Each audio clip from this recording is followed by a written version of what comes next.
বিএনপির উপর প্রেশার দিয়ে যদি কেউ এখন বিরোধী দলীয় নেতার আসন বিরোধী দল নিশ্চিত করতে চায় আমরাই বিরোধী দলে থাকবো, বা জাতীয় পার্টির যে ইলেকশনের কথা বলা হচ্ছে সেটা যাতে বিএনপি আবার হয় মেনে নেয় যে জাতীয় পার্টি যাতে এখানে না আসতে পারে, যেভাবে আওয়ামী লীগকে বাদ দেওয়া হয়েছে।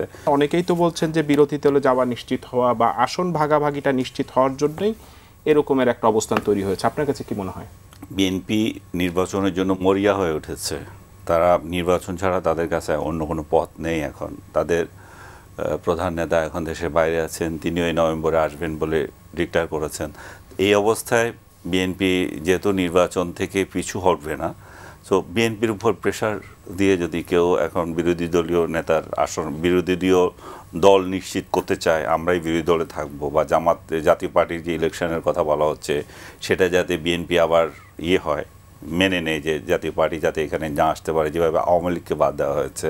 সো তেমনি বলে আবার এনসিপি মনে করতে পারে যে তাদের কথা হচ্ছে যে তাদের সাথে নাকি সিট ভাগাভাগি নিয়ে কথা হচ্ছে, সেখানে সিট ভাগাভাগি সহযোগিতায় যাতে তারা যাতে গেইন করতে পারে। এর আগে কয়েকদিন ধরে শুনছিলাম তারা জামাতের বিরুদ্ধে চলে গেছে হয়তো এই অবস্থানের জন্য নিয়েছিল যে যাতে তাদের অ্যালায়েন্স করতে সুবিধা হয় বিএনপির সাথে।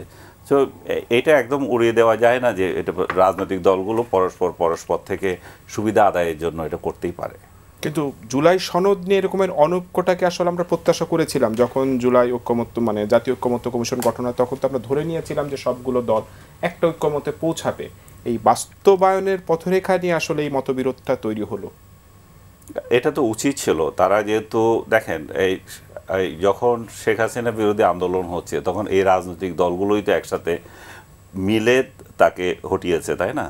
তো তারপরে কি ছিল, তারপরেও তাদের যে অতীতের যে মধুর সম্পর্ক, সেই মধুর সম্পর্কটা এসে এখন এই যে জাতীয় ঐক্য কমিশন তাদের যে একটা মজবুত ভিত্তি ছিল, দুই দলের যে সম্পর্ক ছিল, ঐক্য কমিশন করে সেটা একটা অনৈক্য তৈরি করলো আরও। তাহলে এখানে ঐক্য কোথায়? কমিশনের কাজ কি? তাহলে আমরা এক ছিলাম, এক থেকে আমরা একটা সিদ্ধান্ত নিলাম আমরা 84 পয়েন্টে একমত হয়ে আমরা এই জিনিসগুলো বাস্তবায়ন করব, এবং সেখানে 48টা পয়েন্ট সংবিধান সংক্রান্ত ছিল বলে সেগুলোকে আমরা কীভাবে পাশ করব তার একটা রূপরেখা দিলাম। সে জায়গায় 18টার বিষয়তে নোট অফ ডিসেন্ট দিয়েছিল বিএনপি। তো নোট অফ ডিসেন্ট সংবিধান ওরা ওইটা 17ই অক্টোবর যখন স্বাক্ষর করলো, তারা বলছে সেই সময় পর্যন্ত নোট অফ ডিসেন্ট আছে, পরবর্তী পর্যায়ে সেটা উধাও হয়ে গেল। তো অবভিয়াসলি তারা ভাবতে পারে তাদের সাথে এক ধরনের প্রতারণা করা হয়েছিল। এর আগে এনসিপির তরফ থেকেও এই ধরনের একটা আওয়াজ ছিল, আমরাও বোধহয় প্রতারিত হয়েছি, এবং এনসিপি এক ধরনের সত্য দিয়ে রেখেছে যে এই ইয়েগুলো যদি না হয় তাহলে আমরা পূরণই করব না। এখানে একটা ডিসেন্ট ওয়েতে তারা সেটা করে নাই। ডিসেন্ট ওয়েটা হচ্ছে যে এরা বিএনপি জামাত অনৈক্য থাকা সত্ত্বেও গিয়েছে সেখানে, অথচ এনসিপি যেটা সবচেয়ে প্রিয় ডক্টর ইউনূসের দল, সেই দলটা এটাতে যায় নেই, এবং তারা যে সত্যগুলো দিচ্ছে তাদের সত্য পূরণের জন্য যদি হয় তাহলে এটা করবে। তাদের আরও কি কি সত্য আছে সামনে আল্লাহ জানে। তো এরকম সত্য জালে যদি থেকেই যায় সেটা তাহলে আর শেষ হবে না।